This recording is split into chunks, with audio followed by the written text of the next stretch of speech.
ये एक तरह से पूरे देश का मजाक उड़ाना है, देश की न्यायपालिका का मजाक उड़ाना है, देश के नागरिकों का मजाक उड़ाना है, उनकी समझ का, उनके विवेक का मजाक उड़ाना है कि हम ये कर सकते हैं। मुस्लिम तुष्टिकरण जैसी चीज़ मैंने देखी नहीं है। हाँ। अगर मुस्लिम तुष्टिकरण होता तो सच्चर कमेटी की रिपोर्ट क्या बतलाती है। हाँ, पिछले 10 वर्षों में जो हो रहा है वो हिंदू तुष्टिकरण है। जो असाधारण हिंसा मुसलमान झेल रहे हैं उनमें तो ऐसा लगता है कि ये बात करना ही बेमानी है, क्योंकि एक तरह से अब वो अपने अस्तित्व का संघर्ष कर रहे हैं। हमें एक अलग ही अध्ययन की आवश्यकता है कि दरअसल मुसलमानों की ज़िंदगी को कैसे तबाह कर दिया गया। तो रामनवमी में जो किया जा रहा है कि मस्जिदों पर चढ़ना, मुसलमानों को गाली गलौज करना, ऐसे गाने बनाना, उनके खिलाफ हिंसा करना, कि हिंदुओं को खून की चाट लगाई जा रही है। जिस देश में एनकाउंटर न्याय की जगह ले ले, मानना चाहिए कि वह देश समाप्त हो चुका है।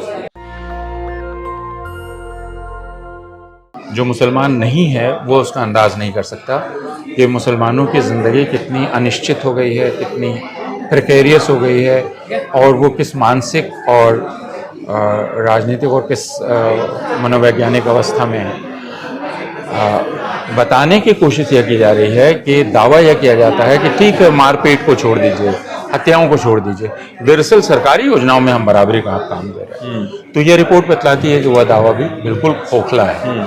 सच्चर कमेटी ने जो कहा था, अब चीज़ें उससे बिल्कुल उल्टा जा रही हैं, तो वह दावा भी खोखला है। यानी आप जब कहते हैं कि हम उतने ही मकान बनवाते हैं, तो ये दिखलाई पड़ रहा है कि आप मौलाना आज़ाद फेलोशिप ख़त्म कर रहे हैं, आप माइनॉरिटीज़ के लिए जो स्कॉलरशिप थी प्री मैट्रिक वो ख़त्म कर रहे हैं। तो यानी आप हर तरह से उनकी ज़िंदगी को मुश्किल से मुश्किल तर बनाते जा रहे हैं, अलावा इसके कि आप रोज़मर्रा की हिंसा उनके खिलाफ बढ़ाते जा रहे हैं।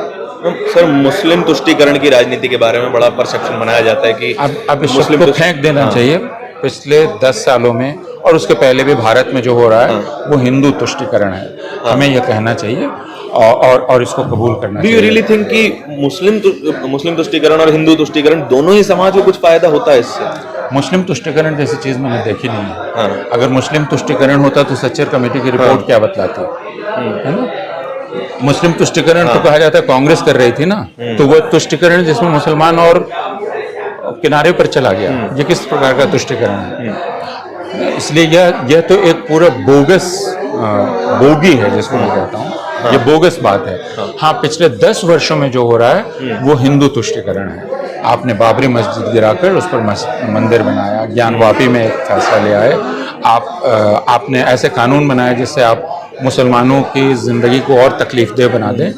तो आप एक हिंदुओं में मुसलमानों के खिलाफ नफरत पैदा कर रहे हैं और उनको खुश कर रहे हैं। सर, लेकिन इस पूरे मामले में मुसलमानों की स्थिति को बेहतर करने में तो कोई पार्टी, कोई पॉलिटिकल, ये मैं नहीं कहना चाहूँगा, सफल नहीं हो पाया। सवाल किसी पार्टी का नहीं है। हाँ। सवाल अभी जो सरकार में है, हाँ, उसी से बात की जा सकती है। लेकिन जो स्टेट, हम पिछले 9 सालों की बात कर रहे हैं। पिछले 9 सालों में इस सरकार ने क्या किया, और भारतीय जनता पार्टी की राज्य सरकारों ने क्या किया, और इस रिपोर्ट में वे सरकारें भी शामिल हैं जो भारतीय जनता पार्टी की नहीं है जी। तो इसलिए आप ये नहीं कह सकते कि हम सिर्फ भारतीय जनता पार्टी की बात कर रहे हैं, हम बाकी पार्टियों की भी बात कर रहे हैं। हम ये कह रहे हैं कि आपको समग्र रूप से देखना पड़ेगा। लेकिन अभी जो असाधारण हिंसा मुसलमान झेल रहे हैं उनमें तो ऐसा लगता है कि ये बात करना ही बेमानी है, क्योंकि एक तरह से अब वो अपने अस्तित्व का संघर्ष कर रहे हैं। एक रिक्शा चलाने वाला है, आप उसको रामनवमी के जुलूस में उसका रिक्शा जला देते हैं, उसकी पूरी जिंदगी कहाँ चली जाती है। आप किसी का घर बुलडोज कर देते हैं, उसके बाद वो कैसे खड़ा होगा। आप किसी के परिवार के 3 बच्चों को जेल में डाल देते हैं सालों साल, उसके बाद वो कैसे खड़ा हो पाएगा। तो हमें एक अलग ही अध्ययन की आवश्यकता है कि दरअसल मुसलमानों की जिंदगी को कैसे तबाह कर दिया गया। लेकिन कहीं हम सर एक बैलेंसवाद में तो नहीं फंसते जा रहे हैं, क्योंकि इस रिपोर्ट में भी 2 राज्य ऐसे हैं जो कि नॉन बीजेपी राज्य हैं। वह तो इसलिए कि सच्चर कमेटी की रिपोर्ट को फॉलो करते हुए रिपोर्ट बनाई गई है, तो हम उसका भी जायजा लेना चाहते हैं। और हर तरह से कोने में ढकेला जा रहा है। सड़क पर उनके खिलाफ हिंसा करके, अगर वो कहीं नमाज पढ़ रहे हों तो फिर उन पर मुकदमा चलाकर, उनके घरों को तोड़कर, बुलडोज करके, उनके बच्चों को जेल में डालकर और उनको सरेआम मार कर, वो चाहे आप कहें कि हम गो तस्करी रोकने के लिए कर रहे हैं या कुछ और कर रहे हैं, तो कानून के ज़रिए, हिंसा के ज़रिए उनको बदनाम करके ये तकरीबन उस तरह का दौर है जो दौर जर्मनी में 1930 के दशक में यहूदियों ने देखा था, वह दौर मुसलमान देखा। सर इस वक्त जो अभी माहौल है अतीक अहमद को लेके जो लाइव हत्या कर दी जाती है, मीडिया भी मौजूद थे, पुलिस भी मौजूद थी, इसको आप किस तरीके से देखते हैं? ये एक तरह से पूरे देश का मजाक उड़ाना है, देश की न्यायपालिका का मजाक उड़ाना है, देश के नागरिकों का मजाक उड़ाना है, उनकी समझ का, उनके विवेक का मजाक उड़ाना है कि हम ये कर सकते हैं खुले आम, हम इसको लाइव टेलीविज़न पर चला सकते हैं।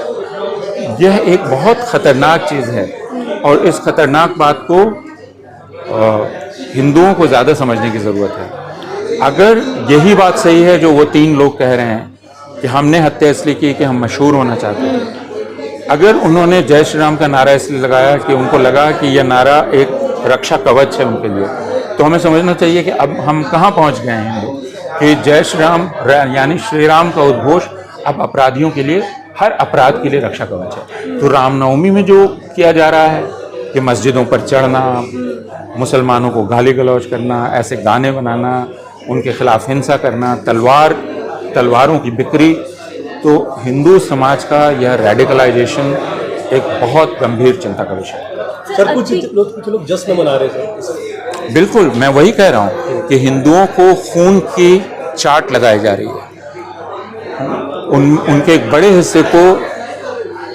जो मनुष्य का खून है उसका स्वाद दिया जा रहा है और उनमें उनकी प्यास लगातार बढ़ाई जा रही है, उनको रोज खून चाहिए, रोज इसका मजा चाहिए। यह एक बहुत बीमार और खतरनाक समाज बन जाएगा। सर लेकिन वो लोग कह रहे हैं कि माफिया राज जो है खत्म हो गया है इससे। क्या माफिया राज सचमुच खत्म हो गया है?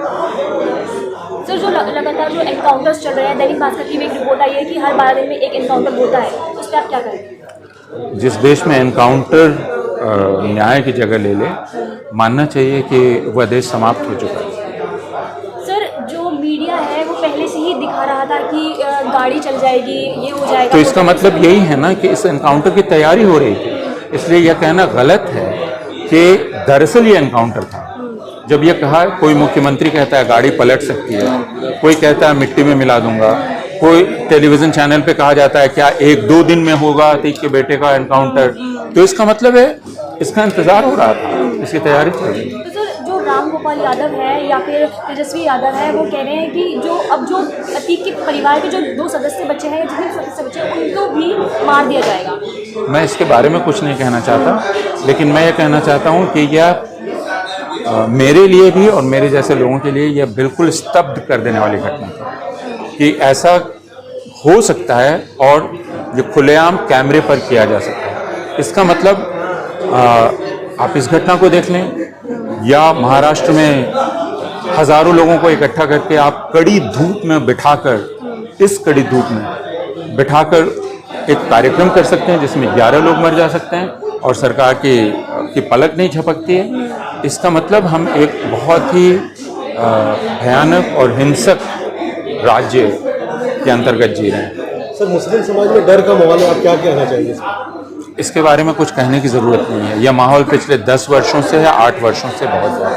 सर अरविंद केजरीवाल पे ईडी हो, राहुल गांधी पे मानहानि और अब सत्यपाल मलिक भी जो है पुलवामा अटैक के बारे में बात कर रहे हैं, खुल के अपनी चीज़ें वो बता रहे हैं, लेकिन मीडिया में उस जगह को नहीं मिल रही है, जगह नहीं मिल रही है। देखिए, ये मीडिया ने एक तरह की खामोशी की साजिश कर रखी है कि वह जनता को सच नहीं पता चलने देगी। जनता को सच नहीं मालूम होगा तो जनता उसके आधार पर कोई फैसला भी नहीं करेगी। यही तो वो कर रही है। लेकिन ये आखिर कितने दिन, सच तो आप जैसे लोग ले जाएंगे जनता को। सर 2024 में इलेक्शन होने वाले हैं, क्या उसके लगता है ये सब चीज़ें उस वजह से हो रही हैं? ये सब देखिए, ये तो रोजाना होता है और भारत में चुनाव भी हम रोजाना होते हैं, तो यह कहना चुनाव के चलते हो रहे हैं बिल्कुल गलत होगा।